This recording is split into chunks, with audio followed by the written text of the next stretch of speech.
La dedicación de una iglesia es fiesta de la iglesia. En ninguna sociedad los monumentos son abiertos al público sin una ceremonia de inauguración. Los albañiles festejan el fin de la construcción poniendo una bandera en el techo de la nueva casa.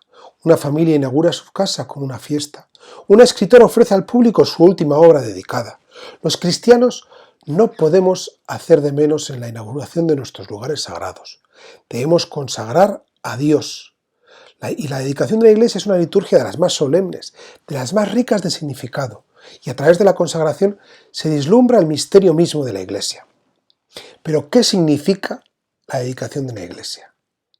Primero, el misterio del templo. ¿En qué modo un lugar puede ser sagrado?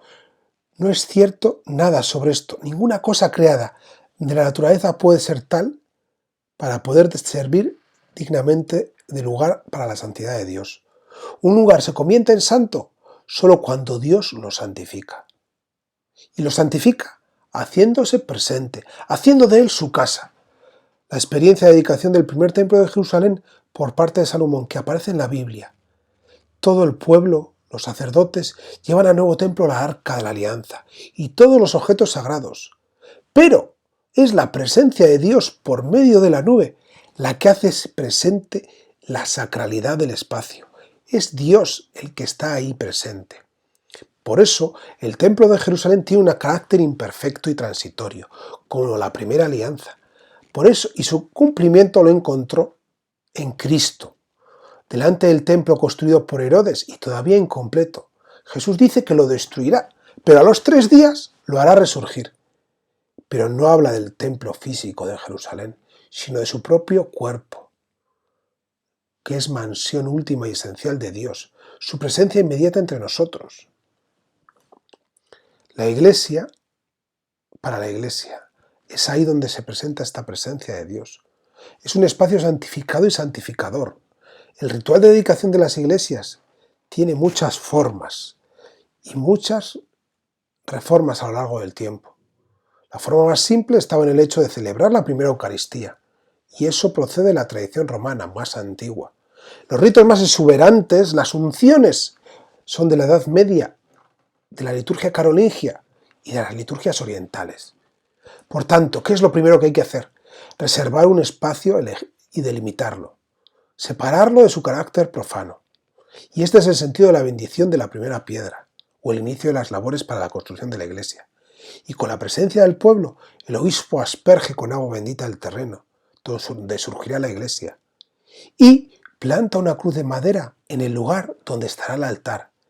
Y pone la primera piedra, la piedra angular, en nombre de Cristo.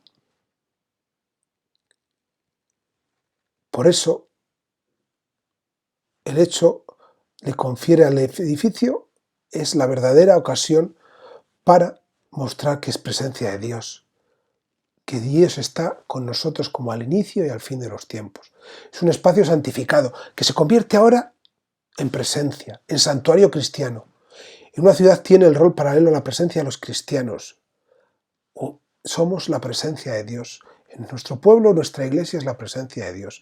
El corazón de la iglesia es el altar. Por eso es posible hacer una dedicación del altar o una consagración del altar sin dedicar la iglesia. Pero no se puede hacer una dedicación de la iglesia sin consagrar el altar. El altar tiene que ser construido con materiales que lo conviertan en un lugar destinado solamente a la celebración de la cena del Señor. La naturaleza misma del altar funda su dignidad. Por eso exige que sea fijo y que tenga materia noble, que sea consagrado. El altar es figura de Cristo, Cordero inmolado, verdadero altar del templo de Dios. Es también imagen de los cristianos. Piedras vivas forman el altar de Dios viviente. La costumbre de construir algunos altares en la antigüedad sobre las tumbas de los mártires. Por eso ahora se ponen las reliquias de los santos.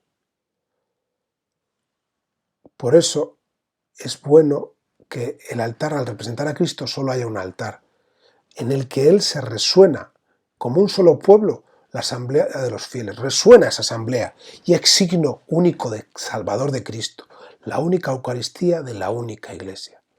La oración de dedicación del altar cuando se separa de la dedicación de la Iglesia, tiene varios aspectos.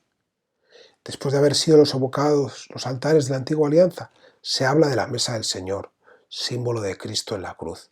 Mesa de fiesta para los invitados de Cristo, lugar de comunión con Dios y fuente de unidad entre los fieles.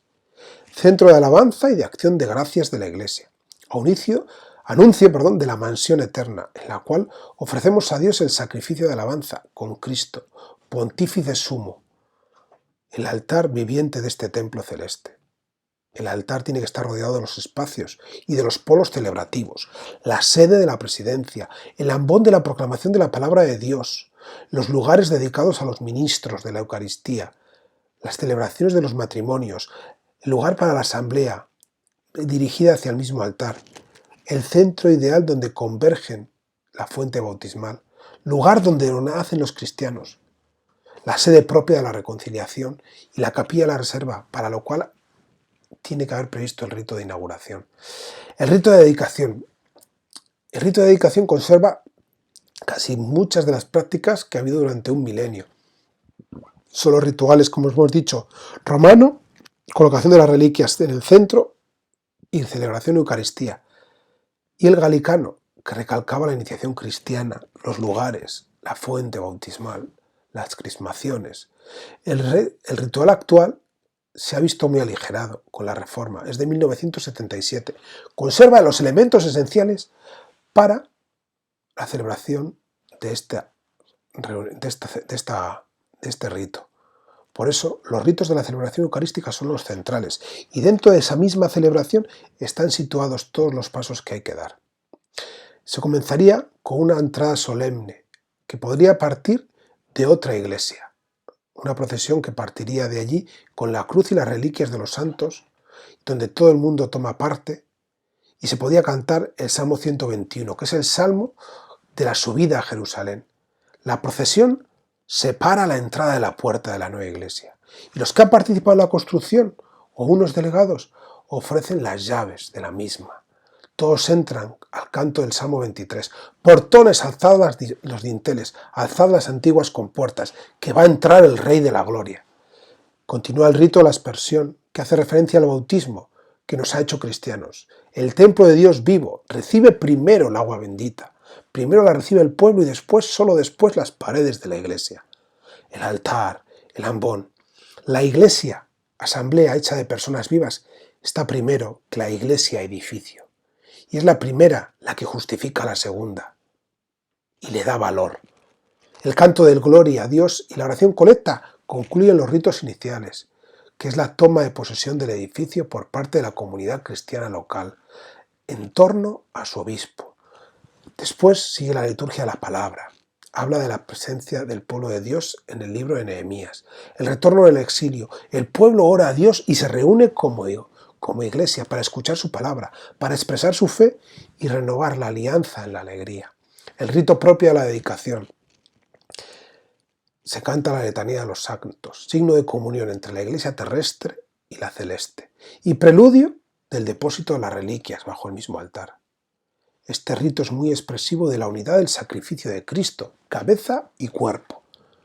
Sellado después, el obispo canta la oración de la dedicación, exalta la grandeza de la iglesia, pueblo de Dios, esposa de Cristo, madre de los fieles, virgen fecunda, signo elevado sobre el pueblo, templo en el cual Dios se hace presente en medio de la humanidad.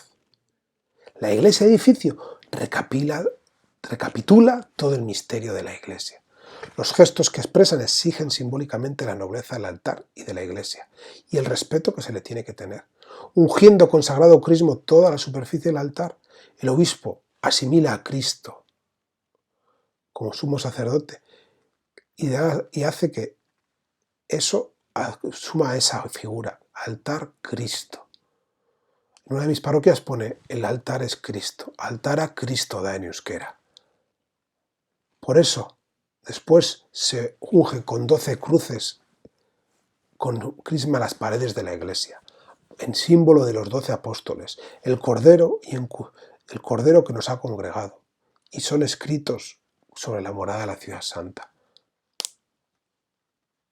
la inciensación del altar abra por sí misma. Cuando las llamas cubren la mesa, como de una nube de incienso sale, cuando se escucha el crepitar y el perfume invade la iglesia. Esto expresa perfectamente la oración de Cristo y de la iglesia, que del altar sube a Dios como incienso en su presencia, y allí se entiende a toda la iglesia. Pero otra vez, primero se inciensa a las personas, al obispo, a la asamblea, y después el edificio, las paredes, porque siempre primero a las personas, porque son el pueblo de Dios.